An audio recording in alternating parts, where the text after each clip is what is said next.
My biological mother, Anna, had me, 25 male, when she was 22. She was initially thrilled to be a mother, but after I was born, she realized that a baby wouldn't just be a doll to play with and dress up.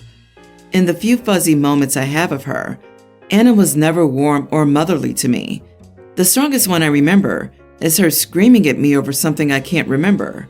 Anna would constantly leave me with my grandparents or auntie so she could go out and party. They eventually told Anna that they weren't going to be her full-time daycare and get her act together. A few months later, when I was around 4, she asked my neighbors to watch me for an hour and left. The neighbors called CPS after Anna hadn't returned for days. My auntie eventually adopted me, whom I grew up believing was my biological mother. Of course, I learned the truth as an adult through snooping, but I understand why neither she nor my grandparents told me, as I was already shy as a kid, and they didn't want me to grow up feeling unwanted. Anna had been alive and well for all these years, but never kept in contact. She reached out to me through social media recently, explaining who she was, and asked for us to meet so she could explain everything. According to her social media, she had a husband and 2 little girls and seemed to have a good job. She didn't want me to come to her home because her husband didn't know she had other children. I was upset that she never even visited me, despite being well, but I still met with Anna at a coffee shop she suggested. Anna insisted that I refer to her as Mom, and then immediately started to talk about how proud she was of my success. Although I have a flourishing computer science career and am engaged to a wonderful woman, I consider myself very successful.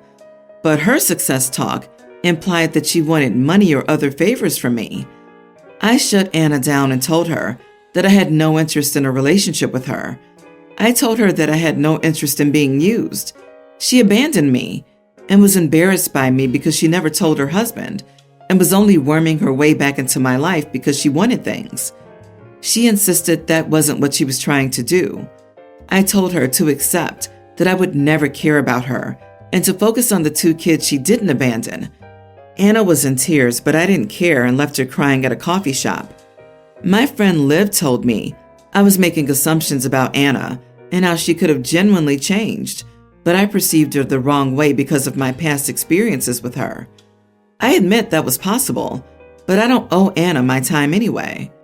A cousin called me an idiot for telling Anna that I would never care about her because she had still been an immature young person when she had me, and you would never forget hearing that from your child. I think I may be an idiot for how I handled this, so I'm asking here. Not the idiot.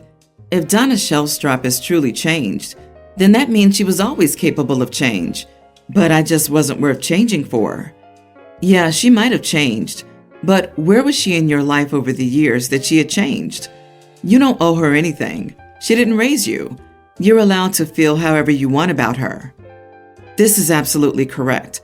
Also, she didn't change. OP, it sounds like your auntie did a great job raising you. You're successful, and you don't let people who did damage to you waltz back in and take advantage of you. Seems like you have your life pretty well put together.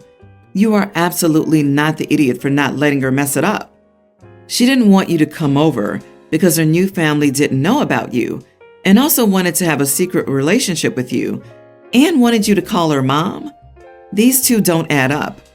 Essentially, she's trying to be sneaky with her real family because, of course, she doesn't want them to know her true colors. OP, please abandon this woman the same way she abandoned you. I'll go so far as to say you were pretty generous in the way you treated her. Your mom was 22 when she had you and 26 when she walked out on you. At that age, no one is that immature not to know the consequences of leaving your kid behind and the heartbreak that causes. 21 years passed where she could have reached out to you. 21 years, my dude. You shouldn't feel sorry for what you said, and you don't owe her anything. My husband, 47, and I, 43 female, have been married for 8 months now. His previous wife died less than a year ago, and our marriage was quick, but I fell head over heels for him, and I couldn't be happier. He has 2 children from his previous marriage, nearly adult male and 22 female, and both of them seemed polite and respectful when I met them as a family friend. His previous wife was a great woman and mother, so when I married into this family, I wanted to try my best to fill the role of a mother figure in her place. My eldest stepdaughter, who we'll call SD, was very approving of my marriage with her father and has accepted me into the family with welcoming arms. However, my stepson, who we'll call SS, has been less than courteous. Before my marriage, he and his sister were pleasant and polite. I even enjoyed discussing our shared hobbies with them, such as cooking, but ever since my engagement with their father, his attitude changed drastically.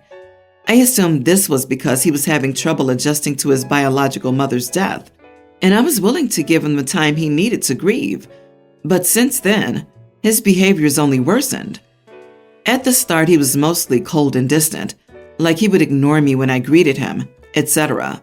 But over time, he's become snappy and disrespectful of my position in the family. My husband has been primarily laissez-faire in the way he's raised him, allowing him to make decisions about where he is and what he's doing, under the condition that he's honest with his whereabouts. SS has always been understanding of the leeway his father has given him, but recently, he's taken advantage of that trust. He goes out late at night with his friends, to the point where he booked a trip to another city for the weekend a few weeks ago without telling us beforehand. My husband and I had to call the police because we couldn't get in contact with him. My husband and I decided to give him a talk, where, admittedly, I did most of the talking. I tried my best to be understanding but firm about the fact that he'd crossed a line. When I told him that he couldn't just do what he liked without letting his parents know first, he yelled at me and said, "I don't know who you think you are, but just because you were itching for the chance to take over this family doesn't give you the right to pretend to be my mother," and started to sob. I justifiably got very angry with him and said that his inability to move on a year after his mother's death shouldn't get in the way of my marriage. He told me to screw off and get out of his life before storming out of the house.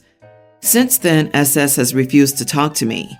My husband was devastated about our fight and told me I was responsible and needed to apologize. But SD, on the other hand, thinks he needed a reality check and that I made the right decision in confronting him. So now, am I the idiot? You are the idiot. So did you wait until the body was cold to try and upend this woman's life and family? Or was it still warm?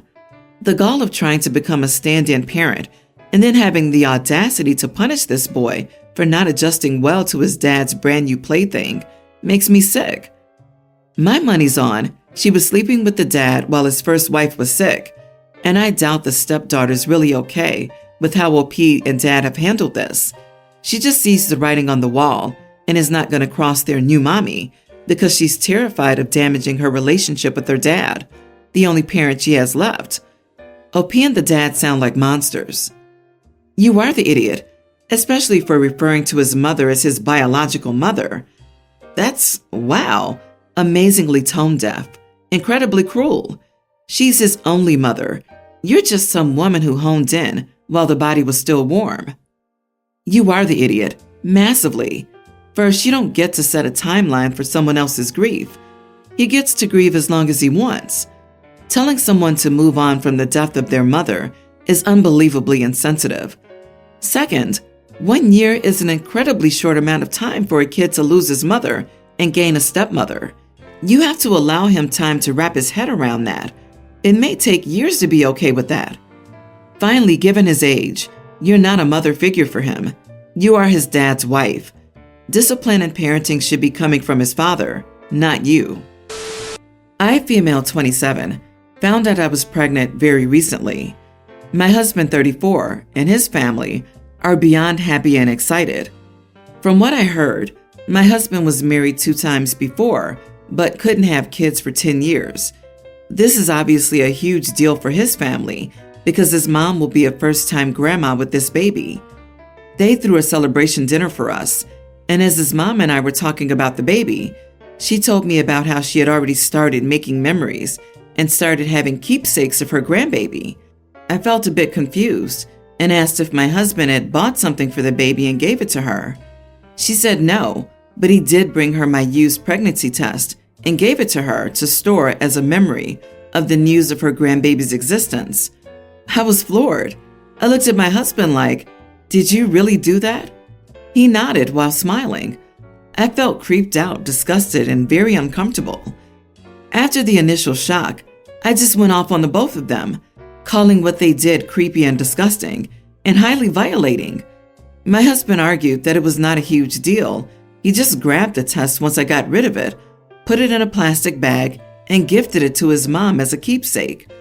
I told him it made me feel violated and creeped out because that test had my literal pee on it. His mom said something about taking care of the smell, and I lashed out even more and demanded they get rid of it, but they kept arguing, calling me controlling. Finally, brother-in-law asked me to calm down, but I decided to just grab my stuff and go home. My husband started arguing about how this was all just an overreaction and said that I ruined his and his family's joy by how I behaved after finding out about the pregnancy test. He said it's all about the baby for him and his mom, but I somehow made this whole thing about me and hurt their feelings in the process.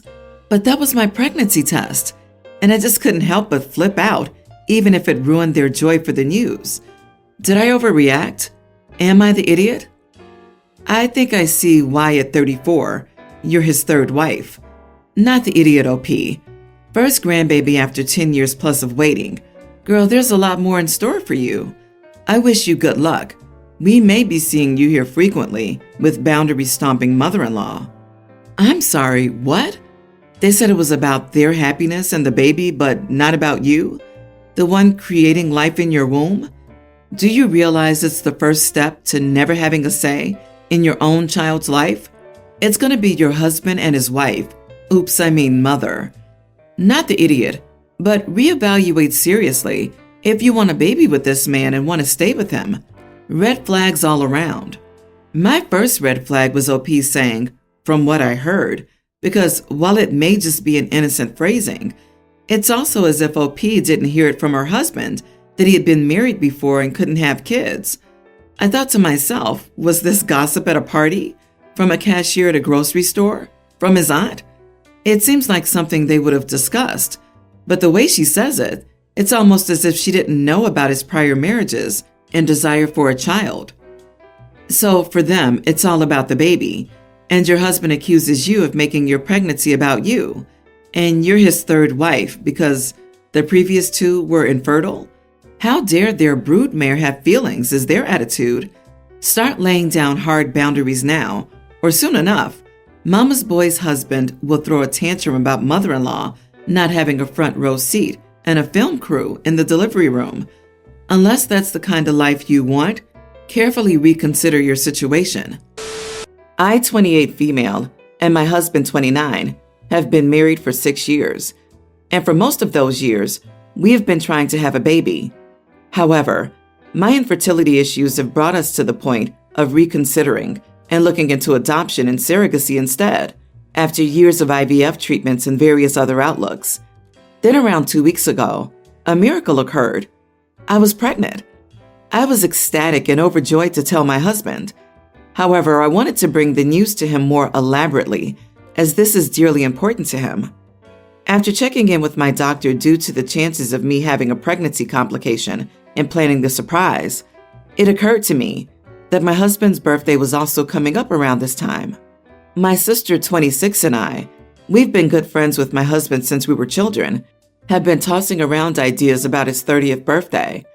My husband's family had never been big on birthdays, and we wanted to make the occasion spectacular for him, as due to complications in previous years, none of his birthday gifts in the past have been as perfect as I wanted them to be. I brought up the idea of announcing my pregnancy to my husband as a gift, as I realized I didn't have the time to pull together the plans we had previously agreed on. Still, I had already started arranging plans for announcing the baby. I thought it would be very special to him to combine the ideas of his birthday party and the baby announcement, as we've wanted a child for so long. And honestly, it seemed better than the gift we had previously had. However, my sister disagreed and told me I was selfish for wanting to make his birthday about me, and that I was a bad wife for not prioritizing the plans we had already agreed upon and changing them at the last minute. I argued that there was little time for us to make the elaborate plans anyway, and my husband would appreciate my idea just as much as a grand party. My sister told me by no means should I announce my pregnancy as a gift, and I would be the idiot if I did. Do not tell him in front of other people. It's rude to do so and put him on the spot like that. It doesn't allow him time to process and be genuine in how he feels. He will feel like he has to act a certain way because friends and family are around. So, yes, OP, you are the idiot if you do this. Make a special breakfast that morning and tell him, just the two of you. Congratulations, but you are the idiot. You say this is dearly important to him, so why haven't you told him? Your sister knew weeks before the baby's father? Stop trying to be elaborate. Stop withholding this important information because you want to make a splash. Tell him now. I struggled to hide it from my husband on the phone when he called to say he was on his way home from work after I found out. I cannot imagine hiding this news for weeks. I would assume he would want to enjoy telling his family and friends himself. It's well-intentioned, but yeah, I think you are the idiot here.